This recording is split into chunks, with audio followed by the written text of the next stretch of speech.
찬송 322장 세상의 헛된 신을 버리고 함께 찬송하시겠습니다.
사도신경으로 신앙 고백 드리겠습니다.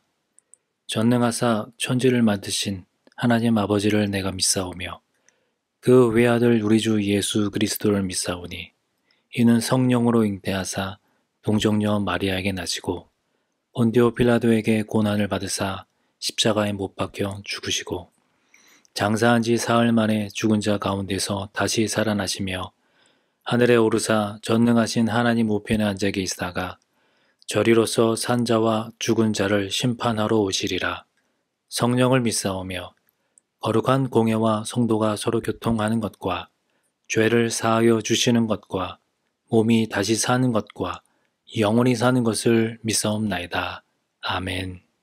10월 10일 화요일 하나님의 말씀은 열왕기상 14장 21절로 31절 말씀입니다. 14장 21절로 31절 말씀을 함께 보도록 하겠습니다. 솔로몬의 아들 르호보암은 유다 왕이 되었으니 르호보암이 왕위에 오를 때 나이가 41세라. 여호와께서 자기 이름을 두시려고 이스라엘 모든 지파 가운데서 택하신 성읍 예루살렘에서 17년 동안 다스리니라. 그의 어머니의 이름은 나아마요 암몬 사람이더라. 유다가 여호와 보시기에 악을 행하되 그의 조상들이 행한 모든 일보다 뛰어나게 하여 그 범한 죄로 여호와를 노엽게 하였으니 이는 그들도 산 위에와 모든 푸른 나무 아래에 산당과 우상과 아세라 상을 세웠습니다. 그 땅에 또 남색하는 자가 있었고 여호와께서 이스라엘 자손 앞에서 쫓아내신 국민의 모든 가증한 일을 무리가 본받아 행하였더라.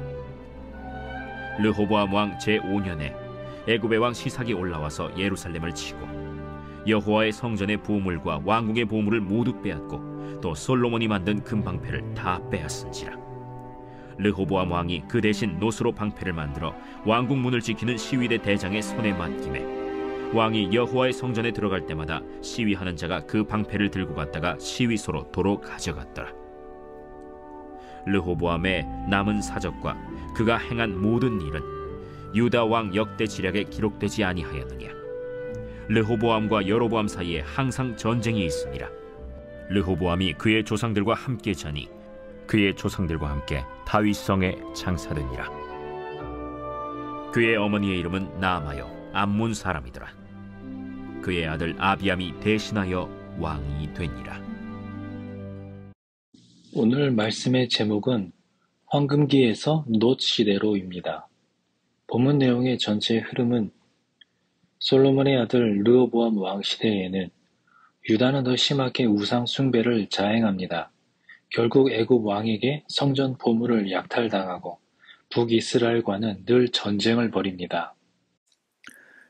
우리가 앞서 살펴본 여로보암의 그 통치 기록은 왕의 영적인 타락을 직접적으로 기록했는데, 그런데 여로보암의 이 통치에 대한 기록은 백성들이 영적으로 타락한 그런 상황을 지금 전면으로 내세우면서 왕에게 그것에 대한 책임을 묻고 있는 그런 모습을 볼 수가 있습니다. 르호보암은 그의 어리석음과 또 그의 포악한 모습 때문에 그의 통치 아래에서는 그 북쪽 열지파가 떨어져 나가고, 르호보암에게는 유다와 베냐민 두 지파만 남아있는 그 두 지파의 왕으로 전락해 버리고 말았습니다. 르호보암은 41살에 왕이 되었는데요. 그는 예루살렘에서 17년 동안 나라를 다스렸습니다. 그는 예루살렘 그 방비를 위해서 유다 남부에 요새를 건축하고 또 정치적으로나 또 군사적으로 안정을 유지하려고 했습니다. 그리고 그가 통치 처음 3년까지는 북이스라엘에서 이제 제사장들이나 또 신실한 백성들이 이제 많이 내려왔고 또 이주한 그것을 통해서 하나님을 따르고 또 나라를 강성하게 했지만, 그러나 이제 나라가 어느 정도 이제 안정을 차지하고 또 유지하게 되니까 르호보암은 하나님과 그의 율법을 또 버리고 말았습니다. 역대하 12장의 말씀을 보면 12장 1절에 보니까 르호보암의 나라가 견고하고 세력이 강해지매 그가 여호와의 율법을 버리니 온 이스라엘이 본받은지라. 이런 르호보암의 죄와 또 우상 숭배에는 그의 어머니의 영향이 아주 컸는데, 그 어머니, 그러니까 솔로몬의 이방 아내 중에 한 사람인 그 어머니가 자기 나라의 신을 통해서 솔로몬을 우상 숭배로 이끌었던 사람 중에 하나이죠. 이 솔로몬의 그런 배역으로 인해서 나라가 찢어지고 또 여로보암에게 찢겨진 그 나라 중 10지파가 또 여로보암에게 주어질 때에도 하나님의 약속은 예루살렘과 또 다윗을 위해 유다 지파를 남겨서 르호보암에게 주셨습니다. 이처럼 하나님께서는 예루살렘과 또 유다와 다윗과 함께 하셨습니다. 그러나 유다는 이에 아랑곳 없이 하나님의 눈에 악을 행했고, 또 하나님의 거룩한 성읍인 이 예루살렘이 우상 숭배와 또 죄악이 들끓는 곳으로 바뀌어 버렸습니다. 오늘 23절에 보면 백성들이 모든 산 위에와 모든 푸른 나무 아래에 산당을 짓고 석상을 만들고 또 아세라 목상들을 지었다고 합니다. 이처럼 우상 숭배는 북이스라엘뿐만 아니라 남유다 구석구석에 파고들었습니다. 게다가 24절의 말씀을 보면 이방 신전에서 예배 행위로 남색하는 자들이 유다 백성 중에도 생겨났다라고 이야기합니다. 이처럼 본문 22절 또 24절에 나오는 모든 행위가 하나님이 쫓아내신 그런 가나안 족속들이 행하던 그런 가증한 일이었고 하나님이 엄히 금한 행위였습니다. 결국 여로보암이나 르호보암의 이와 같은 배역과 불순종 또 백성의 우상 숭배를 방관하고 오히려 자기가 또 우상 숭배하는 이 모든 것들이 여기에 더불어서 왕들의 불순종을 따라간 그런 백성들의 죄악이 이제 유다나 북이스라엘의 멸망을 이제 재촉하고 있습니다. 그런 이 부분에 대한 해설을 살펴보겠습니다. 21절로 24절 해설입니다. 아버지 솔로몬의 우상 숭배에 대한 하나님의 심판으로 12지파 중 단 2지파의 왕이 된 르호보암은 아버지의 잘못을 돌이키기는커녕 도리어 남유다를 더욱 극심한 우상 숭배로 몰아갑니다. 솔로몬의 우상 숭배가 이방 여인과의 통혼으로 비롯되었으므로 그 이방 여인을 어머니로 둔 르호보암은 하나님의 경고보다 어머니의 종교적 영향력을 더 무겁게 여기고 있음을 알 수 있습니다. 열왕기서는 보통 왕이 수립한 종교 정책에 따라 그 왕에 대한 평가를 내리지만 르호보암의 경우에는 왕이 아닌 나라 전체의 죄악을 강조합니다. 유다가 악을 행했다. 르호보암 개인의 잘못이 백성에게 영향을 끼친 정도가 아니라 르호보암이 백성에게 적극적으로 악을 부추겼음을 암시합니다.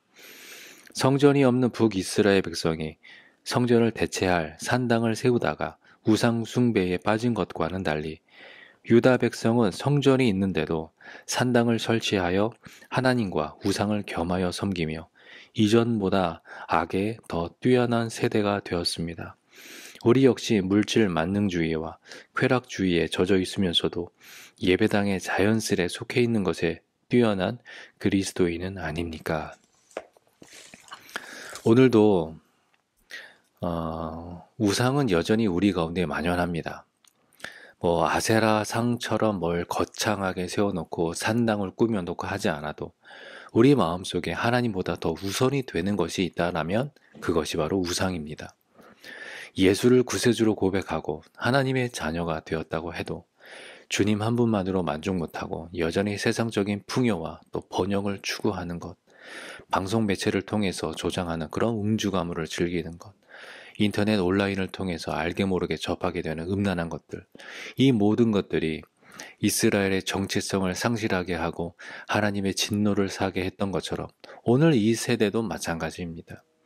거짓과 사이비 신앙이 더욱더 기승을 부리면서 기독교의 유일성과 절대성보다는 무신론, 다원주의 신앙, 상대적인 가치관 이런 것들이 득세하고 있는 거 아니겠습니까? 이렇게 타락하고 거짓된 신앙이 기승 부리면서 윤리적으로도 또 도덕적으로도 그런 타락이 같이 나타나고 있습니다. 그래서 우리가 신앙을 지키기 위해서는 피해야 할 것은 피해야 하지만 에베소서 6장의 말씀처럼 마귀의 괴계를 능히 대적하기 위해서는 전신갑주를 입고 불의한 것들과 적극적으로 맞서 싸워야 합니다. 그리고 하나님의 말씀을 기초로 해서 건전한 기독교의 문화를 우리가 유지했던 것들을 계속해서 유지하고 만들어가야 할 것입니다. 이렇게 할 때에 우리의 신앙의 유산이 또 대를 이어서 주님 오실 그때까지 아름답게 지켜질 것입니다. 25절에서 28절 말씀 계속해서 보시면 애굽의 시삭이 침략을 해서 성전과 왕궁의 보물을 다 빼앗기게 됩니다. 애굽의 제22조 왕조를 창시한 이 시삭, 이 애굽왕 시삭은 여로보암이 솔로몬을 피해서 애굽으로 도망했을 때 그를 받아줬던 왕이죠. 이 시삭이 쳐들어와서 이제 여호와의 성전과 또 왕궁의 보물을 또 모두 빼앗아간 이 사건은 르호보암 제5년 때에 일어났는데 역대하 12장 1절로 16절의 그 말씀에 의하면 이 시삭은 유다 남부의 요새 성들을 함락하고 나중에는 예루살렘까지 이제 올라오고 또 북이스라엘까지 이제 올라가는 이제 그런 모습을 볼 수가 있습니다. 이때 하나님은 스마야 선지자를 궁으로 보내서 시삭의 침입이 하나님을 버린 죄의 징벌임을 이제 알리셨는데, 이에 르호보암과 그의 방백들이 겸손히 회개를 했습니다. 하나님은 그들의 그 겸허한 모습을 보고 예루살렘을 지켜줄 것을 약속하셨는데, 동시에 그 죄의 대가로 유다가 이제 시삭의 종이 될 것임을 예고하셨습니다. 그런데 이제 역대기의 기록과는 달리 오늘 본문 이 열왕기의 이러한 기록은 이 모든 내용을 이제 역대기의 내용을 다 생략을 하고 예루살렘과 또 성전과 또 관련된 그런 내용 위주의 그런 것으로 기록함으로써 유다의 죄로 인해서 하나님의 거룩한 그 성과 또 성전이 좀 위협받고 또 더럽혀지고 있음을 이제 알려주고 있습니다. 이 시삭은 여호와의 성전에 있는 보물과 또 왕궁의 보물, 그리고 솔로몬이 만든 금 방패를 다 빼앗아 갔다고 성경은 기록하고 있는데요. 특히 그가 모두 빼앗았다라고 하는 것은 성전과 왕궁이 철저하게 약탈당했음을 나타내고 있습니다. 그러니까 이 결국 솔로몬의 대표 건축물인 성전과 그 왕궁의 그 모든 그 귀한 보물을 다 빼앗김으로써 하나님의 축복으로 누렸던 이 부귀 영화의 모든 증거물들이 다 사라지고 말았습니다. 이는 하나님이 솔로몬과 르호보암에게 이미 경고한 불순종의 결과이지요. 그런데 이 시삭이 성전과 왕궁의 보물을 약탈했지만 예루살렘 성이 함락됐다거나 또 성전이 파괴되었다는 내용은 없습니다. 이것은 사실 르호보암이 예루살렘을 보존하기 위해서 성전과 왕궁의 보물들을 그냥 시삭에게 내어준 것이죠. 그는 시삭에게 맞서기보다는 항복을 선택한 것입니다. 유다는 결국 하나님의 예고대로 애굽의 속국이 되었습니다. 하나님은 이스라엘이 그의 말씀에 불순종하고 우상을 숭배한다면 이 성전을 손수 던져버릴 것이라고 경고하셨지 않습니까?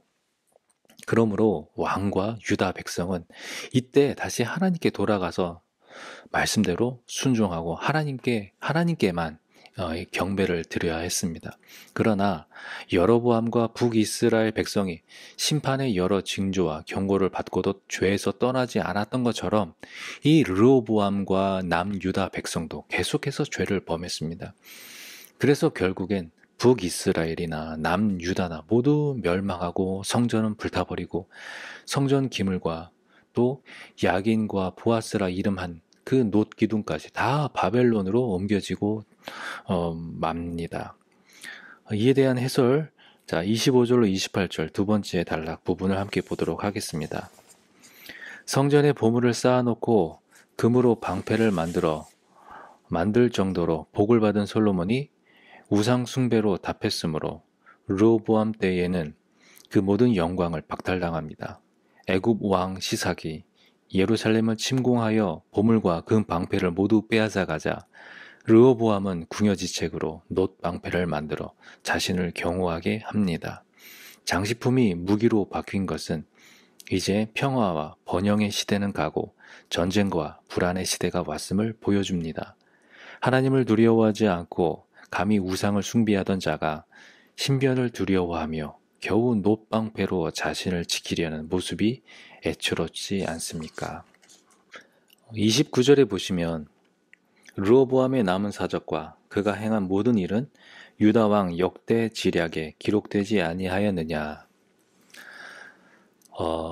이 말씀처럼 이제 북이스라엘 왕이나 또 유다 왕의 업적과 그 행적은 각 왕국의 그런 기록물, 이 역대 지략이라는 그런 기록물을 통해 보존되었습니다.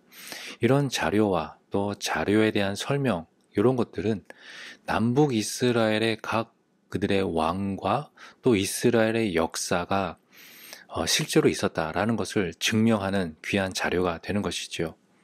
그리고 30절 말씀해 보면 르호보암과 여로보암 사이에 항상 전쟁이 있었다라고 하는데, 남과 북의 그런 분열 왕국의 초기에는 항상 이렇게 남과 북의 충돌이 잦았습니다. 이 전쟁의 그 이유가 또 목적이 뭐냐면 각각의 그 국경, 남과 북의 국경을 지키고 백성들의 그 왕래를 이제 막아서 자기들이 새로 시작한 남과 북의 왕조를 더 견고히 하고 또 안전을 확보하려는 그런 것으로 우리는 이해를 할 수가 있습니다. 그리고 마지막 31절에 보면 르호보암의 어머니 이름이 나아마다 또 암몬 사람이다 라고 이제 그녀가 암몬 사람임을 이미 21절에 보면 기록을 했는데 또 여기 마지막에 한 번 더 기록하고 있는 이유는 어쩌면 그 여인으로 인해서 유다가 우상숭배의 영향권 아래 놓이게 되었음을 다시 한번 우리에게 상기시켜주고 있는 부분입니다. 그러면 이 마지막 부분에 대한 해설을 함께 보겠습니다. 29절로 31절 해설입니다. 르호보암과 여로보암은 항상 전쟁을 했습니다. 두 나라가 모두 변하여 새로운 한 나라가 되길 바라시는 하나님의 뜻과는 달리 둘은 더욱 악한 길로 치닫는 경쟁을 한 것입니다. 신앙 공동체가 자기 이익만을 위해 다툰다면 이들의 전쟁과 다를 바 없을 것입니다. 솔로몬 다음으로 이제 왕권을 이어받은 르호보암과 여로보암의 시대가 막을 내렸습니다. 그들은 남과 또 북으로 갈라진 상황을 어떻게든 잘 극복해 나가려고 했고 또 나름대로 나라와 백성을 또 잘 통치하려고 했을 것입니다.